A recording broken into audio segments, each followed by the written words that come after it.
Hello there, YouTube. It is Saturday the, what are we, 9th, I think, of November? Yes, the 9th. It's nasty and rainy outside. This morning, I didn't build yesterday's vlog until this morning. Kick back, being relaxed. And so it was supposed to start raining at, I don't know, I think it was initially around noon. And then all of a sudden the thing popped up and said that, I was looking at my phone and it says, rain in 5 hours. Well, this is like 11 or something this morning. So I look and I go, hey, the rain's not starting until 4 o'clock. And seeing that sunset today is at I think it's 4:44. I thought, man, I'm taking the Pan America. Had a little route plan. And then when I took this thing out to run the bags for the first time, I got several people going, well, you never did a walk around for the bags. I didn't. To be honest with you, I completely forgot that I had them on there. I never stopped and got off the bike anywhere. And usually I'll get off somewhere and take a thumbnail or something. And I'm coming up the road, and I, said this was last Sunday, maybe it was Saturday. It was last weekend, and said my goodbye as I start heading up the hill. And then Kelly and I did our goodbye out there in the yard, I think. And it occurred to me, I never took a thumbnail, so the bike was still out there, and I took a picture out there in the driveway. And apparently, even though I walked all around these things when I first put them on, I guess I didn't take pictures of it out in the wild. Look, I got bugs. Oh, it was one bug that got hit and scattered on there. Left some gungy on there. But anyway, I had a little route planned out I was gonna do today before the rains hit. And I don't know, it was probably, I think it was before 12 or just after 12. Kelly comes in, she was doing something, taking one of the dogs out or something. She goes, it's starting to sprinkle out there. I go, what? It's not supposed to sprinkle until 4. I was waiting to turn the video live, and so I look at the radar. Man, it's coming right at us. And it's actually not raining now. I just walked from the house out here and it wasn't raining. But yeah, a ride that went to nowhere. So what I thought I would do out here, because I'm not, when I do chains at work, I always set them exactly halfway between minimum and max, which I think it's 50 to 60 on these things. I'll set them at the max, is where I set them on my own personal bikes. The reason being is I've been doing that for, I don't know, 40 years, somewhere around there. And people think it's quite freaky how long I can make chains last. I've ridden with buddies for years, and they go through chain after chain after chain. I never go through chains. When I was, like learning how to do wheelies and all that stuff, the cheaper chains on some of the bikes back in the day, or, maybe doing stuff that was probably because you're learning, you're more violent. It's almost like, doing a smoky burnout, or you just dump the clutch. That's tough on chains. I never, my chains just last. You keep them lubed and clean when they need to be clean. The whole thing with the sand dunes is I've taken my dirt bikes out there, and that absolutely eats the chains alive. And you wonder, well, if it's a 3 or 4-wheeler, them big balloon tires don't fling a lot of stuff up. Now you put paddles on the rear, it's flying everywhere. And yeah, those took the highest chain maintenance of all. The best thing ever was the coming of the O-ring chains. Man, I remember, you know, riding the AT before they had the O-ring chains, going out there, and you came home, took the chain off, and I forget what we were. Excuse me, I got the hiccup here. What we were doing to neutralize the salt water, I don't even remember. It's been so long since I did that stuff. But we would take the chain out and have an old, a hot plate out in the garage, an old flat tin pan, and we would heat those things up in 80-90 weight gear oil. Just get them so hot, just shy of the oil starting to smoke. Just get them chains good and hot and flip them around and then take them off and have a little stringer in the garage, and we'd have a thing on the bench and hang the chain over the plate you just used with the pan of oil, and just let the chain sit there before you went riding the next weekend. You know, all that 80-90 weight gear oil drained off, and you just kind of wipe it down with a cloth and put it on. I remember when there was no commercial chain lube, and I remember those ketchup bottle looking things that my dad would get, and you'd put that 80-90 weight gear oil, that old hypoid gear oil, and put that on the chain. It was funny. You look in the old manuals, and that's what they tell you to use, 80-90 weight gear oil. That Harley manual says that. I think I even got some. Like any of those old Honda manuals that Ryan. I think Ryan ended up with all those things. What is that one up there? An 86 to 99 XR200, but it's sealed in a package. But I bet you that one, that's old enough. They probably tell you to use gear oil in there. Wish I had something old enough that literally it would say that on the chain guide. It's crazy. That's what you used. And I remember when the O-ring chains, you know, the spray on chain lube came out, and there's all these different brands. When the O-rings came out, a lot of those had like a petroleum-based stuff that was in it. I think it was to help like clean and lube at the same time, and it would eat the O-rings right out of those chains. And it took nothing remember the O-rings always failing, and that's what became the weak point of the chain, was one of the O-rings would flip out. And man, when them O-rings are gone, it's almost like they're overly exposed. I'm going, because it leaves a gap when the O-ring breaks, so it just gives a nice gap for junk to collect in.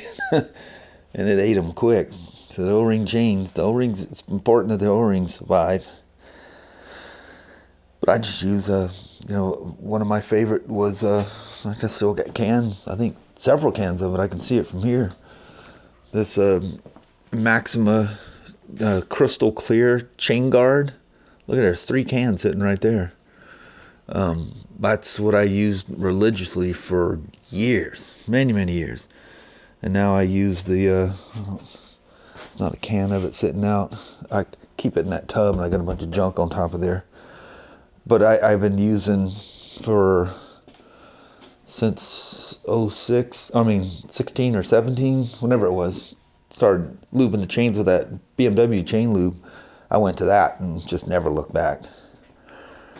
The bad thing is when this was literally a deal, that crystal clear Maxima stuff, it went on really quick, and it literally goes on like WD-40. And you think, man, this will sling off instantly. But within a minute or less, it tacks up enough that it barely slings off. But the worst thing is it went on really clear, and it kind of tacks up and it looks dry almost when it's done. And the BMW stuff does that as well. Come over here to I know I've lubed this quite a few times, but you can see that chain looks dry. It is actually very well coated with the BMW chain lube on it. Same with, I've done Kelly's Grom twice I think I've done it. So use on the DR, can you get through there to see that one? Yeah, that one just looks bone dry. But it's not dry, it's got a nice coating on it. But when I did the chain on that F900 GS yesterday. I'm looking at that chain and it's always the same thing. Because I remember when I first started using the crystal clear, that people would come back, what kind of tech do you got working back there? It says right here, he even checked off on the list that he lubed the chain. There's no lube on that chain. Yes, it's on there. You go out there with a little towel and wipe the thing, or you just went out there and just wiped it off with your fingers and had a coating on there. The BMW stuff does the same thing. The heck was that sound? Oh, the side stand. So I looked at that Enduro side stand on Harley, and they have literally been driving me nuts. Because I, like a knucklehead, I log into my Harley account when I do that, and they keep driving me nuts. You left something behind. And, you know, they finally, I think they, like, offered some kind of a discount or something. I don't remember what it was, but I need to order that thing. It's not that expensive. It's like $50 or $60. I can't put it down because when you got the center stand up or center stand down, you can't pull the side stand down. But, you know, another thing I've seen several, I think 2 or 3 people, I've watched people doing their own oil change on these Pan Americas. It even tells you in the book to do this, but there's an SIB, a Service Information Bulletin. When you get these things, log into that thing so you can get all that. You can get the details of codes and stuff like that. You know, sign yourself up for that thing. It's worth having. But anyway, there's a SIB about changing the oil, and Harley has their own video of showing the oil change on the center stand. They drop it off the center stand, put it on the Jiffy stand, and pull the drain plug back out, and it's half or 3/4 of a quart comes out of that thing. The oil is meant to be drained on the Jiffy stand. These and I've literally seen people that do this doing UVIs, and I have to correct them. Says, dude, you just don't just grab a bike and not know. On Softail, like the Softail Slims, and I think it's all of the Milwaukee 8 Softails with those twin balance motors, it is meant to be drained on the Jiffy stand. The only thing you can do the chain case, but they want the chain case done, you know, upright. But the tranny and the engine, they want it done on the Jiffy stand. The engine's designed to drain the oil properly with it on the Jiffy stand. And the Pan America is no difference. And where you get messed up, and you can tell you did something wrong right away. It's like we had one guy that did a UVI on an old BMW and didn't realize that second drain plug is behind the main drain plug. And so they look and see, okay, this thing takes 4 liters of oil, so they fill the container with 4 liters and put it, you know, most everybody leaves a half a quart out until you get it up to temperature and then do the final check. Well, before they, like say it's 4 and you put 3.5 in to start with, put 4 in your bucket and put 3.5 in, they don't get nowhere near the 3.5, and it's pouring out the fill hole, just makes the huge mess. And they come down and he goes, what's the deal? It says it takes 4 liters and I got about 2 in there and it's heaving out the fill plug. I said, did you drain the second drain bolt? And they look at me with this bewildered look. I said, why are you touching that thing without having air open and following it step by step by the dadgum rules? They have to beat you like I own you. Yeah, so that would happen with this. If you put the set amount, put it in your bucket or just blindly poured that in there, you'd be grossly overfilled. You know, I have to 3/4 of a quart. Yes, that is grossly overfilled. And as you know, I've seen one that'll go down in the memoirs being 13 quarts overfilled. That's the craziest thing I have ever seen. And anyway. What I was going to do, it's something when I get up off that stand. What is that? I think it's hitting that jack stand thing underneath there, the little XR70. I'm going to pull the Classic 350 forward because that is beyond the maximum limit. And I did double check since I talked about that, and it is, was it 25 to 30? It says right on there. Yeah, 25 to 30. That is the correct for the what they call the Reborn Classic 350. So I did pull the old manual open, but I hadn't looked by the time I finished that video. So I'm gonna yank this thing out and put it at, well, I'll put it at 30. I'll leave them at the max. Go to the tightest point you can find in the chain, spin it through, and set it to the max.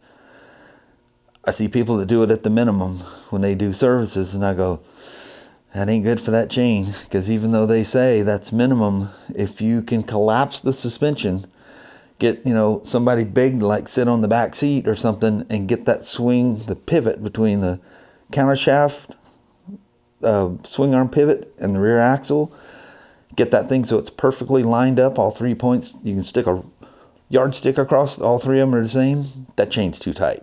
It is like barely wiggle room. I always set them at the maximum looseness.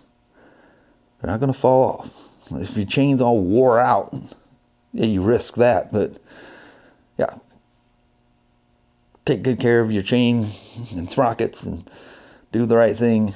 I set them at the max every single time. The customers, I do them in the middle, because if I do them at the minimum, if I was to squat that thing down and line that up, or, you know, if it's like a twin shock, you can knock the shocks loose and, you know, with a stand, lift the bike up and down, line it up. It's like, to me, that's too tight. So always set them at the max. Customers, I set them in the middle. But we're going to do a chain adjust. So this chain, good thing I've been lubing it well with that BMW chain lube. The tightest spot is, as far as I can tell, about 1 to 1.5 millimeters from the rest of the chain, and there's no like noticeable loose spot. The difference between the loosest spot, literally the chain is the same all the way through. I literally had to sit there and hold that thing next to it and spin it and just keep kind of dragging spooling it, the wheel with my foot as I'm kind of dragging along the chain to find where the chain is absolutely perfect. So I use the Motion Pro tool. So it may freak out the camera here a little bit, but I'm going to use this light. So I can do this. Aligning something up is impossible with a camera, as you know. But if you see where the relationship is to the pin against the link, well, if you can see all the way down to the end where it's touching way at the end, you'll see that thing is going straight down the chain. It's probably impossible to show that, but with the naked eye, you basically want to see that rod following. Let me just take it off here right quick so I can do a visual here. Just back this thing off and it comes off. So you want this thing to basically be riding, which it's slightly like off, just about on the rollers, but you want to see that rod when you're looking down towards the countershaft sprocket to be going absolutely straight. Shockingly, it's going absolutely straight, and there's very little deflection. So what I do is I use a long extension so I can go past, step back here, because I can go past the wheel or past the exhaust, like on this side, when I'm on the adjuster, so I have room to spin it out here. And the best thing to use is a cheater bar, but I had this ratchet handy because if you spin, it throws them. Anyway, so I did a quarter turn, and it put it, and I tried to hold this as exact as I could because it's kind of easy to move it. You can see it's It's focusing on something except for what I want it to. It's right at, it's probably 29 millimeters. And it's 25 to 30, if you can see. This, I'm using the Osmo Pocket 3, so that should see that. But you can see it's 25 to 30. And it's still got the gunk on there. What I'll do, I don't like lubing my chains when they're stone cold. And like that 900, I fire the thing up while I'm getting the oil up the temperature before I do the first, before I go further. You just take that one bolt out, kind of deflects it a little bit, and it allows that thing sitting in a place where it can pivot. So I just take the one bolt out, put the bolt back in when I'm done, so I can use my alignment tool. It just, you can look down the chain and see it's going straight, but this is just one of those things that just gives you a nice visual of what's straight. But that's it. So it ended up taking a half a turn each one. So the adjusters from Royal Enfield were absolutely spot on. Spot on. And the chain, after, I don't know how many miles I got on it, is in fantastic shape. No tight spots, no loose spots. You're looking for the tight, because that's where you want to be, is at the tightest spot of the chain. And it, like I say, it's so exact. It's 1.5 millimeters. That chain is riding on there absolutely perfect. The key is keep that thing lubed. But back to the story, when I do the S1000s or any other, I very seldom get the metric bikes down there. Well, I should say metric, because German is metric. But any of the Japanese style bikes down there, or Royal Enfields, whatever, as I'm letting it warm up to check the oil, click it in gear and just let the thing sit there and idle. As the engine's coming up to temperature, just a simple act of that thing passing that countershaft sprocket, you'll be surprised how warm that chain will get. It's not going to get hot. And when you come to a stop, like you're riding your bike and you reach down there and touch that chain, if that chain is ever so hot, the camera's not pointing at the right place because I got the gimbal thing all out of whack. If you ever touch that chain and it's too hot to touch, you're either way too low, because the O-rings will create friction if they're too dry. And if the chain's making heat, you check for tight spots, loose spots, whatever you want to call it. And yeah, you probably got some other problems going on, because it won't get that hot, because this thing is rolling out in the air. But yeah, I get them warm, letting them run warms the chain up enough, and then that first gear speed is a perfect speed. And I got cardboard things that I stick behind so I don't spray all over the customer's wheels. And then I got a large cardboard thing that sits on the ground underneath it, so anything that flings off, doesn't make a mess out of my bench. I don't roll the front wheel over it when I'm taking the bike off the rack, anything like that. And I spray it. I run along, I run through the O-rings all the way on one side, and you very carefully bend your straw. Just tweak your straw. You got to be very careful with this, because it's very dangerous to have your fingers anywhere near them spokes, whether they're spokes or cast wheels, whatever. And I shoot the inside. A lot of times the sprocket's far enough, you can just sit here with the can, and I shoot the O-ring on the inside of that. Then I shoot down the side plate. This is more just a corrosion thing, plus it'll get a little oil in the O-rings on the side there. And then I come along, I shoot down the O-rings on the one side, shoot it on the inside, and I that's where I have to bend the straw the most, is to hit the side plates on the inside. Or most bikes, you can, from the other side, shoot across. And I just reach through with the cardboard thing and hold it up so it doesn't spray out under the bench. And I spray the flat side of the chain in that mid spot. It's really easy to do. And then I go through and I give a good soaking right down the middle of the rollers. And I want, because them rollers are not lubricated. They're not sealed. Them rollers are just sitting there floating dry. There's nothing sealing those. People that say it's O-ring chain, I don't have to lube it. Yes, you do. The rollers, this is what's making contact with the sprockets, is the rollers. They need some lubrication in the inside of those things. Those are just like a non-O-ring chain on the roller part. Those O-rings are sealing the major stress links, which are the small pins. You can see the size of the pins. They're tiny. They're riding on the inside, and then there's a collar on the outside of that, and then the rollers are running on top of that.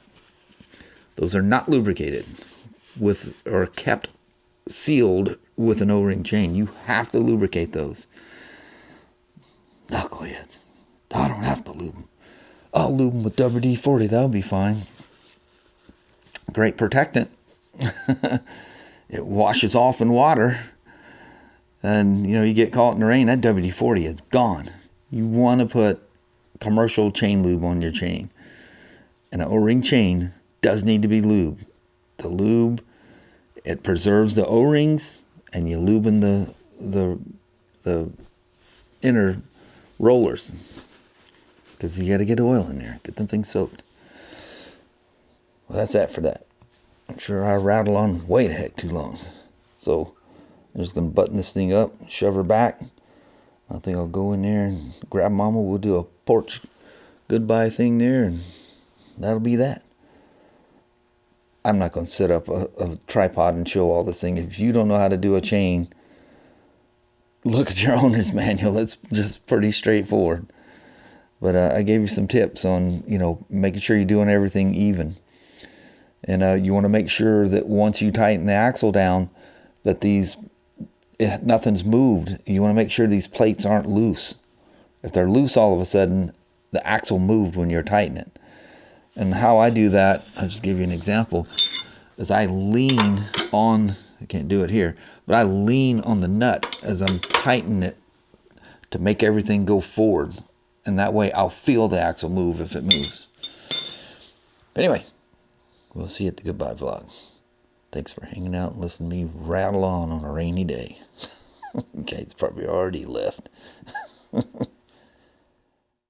Well, hello there, YouTube. It's dark and rainy out here. We still got pumpkin sitting behind us here. Mm-hmm. I think it's going to start wilting. Well, it's cool enough out here. They probably won't. Not for a while, anyway. Yep. But, I transferred the files over to my storage drive. Like, good Lord, I rattle on out there like a BB in a boxcar. Are you still there? No. Should I be clicking on the glass screen there? Yeah. Ding, ding, ding. Knock, knock. You still awake? But anyway, I guess that's enough of me talking. It was a rainy day, and we talked about motorcycles when I couldn't ride them. I mean, I can ride them, but I'm not going to ride them. But I think on that, we're just going to roll out. Alrighty. Well, thank you guys so much for watching. We really do appreciate it. We will talk to you tomorrow. Same smoke time, same smoke channel. Don't forget to give a thumbs up. And you guys have an amazing Sunday or Monday. Heck yeah. All right. I don't know what we're going to do tomorrow. It's supposed to rain just as far as the thing goes. There's just like not a break. Yeah. Not in the next 10, 12 days, however long the weather thing goes.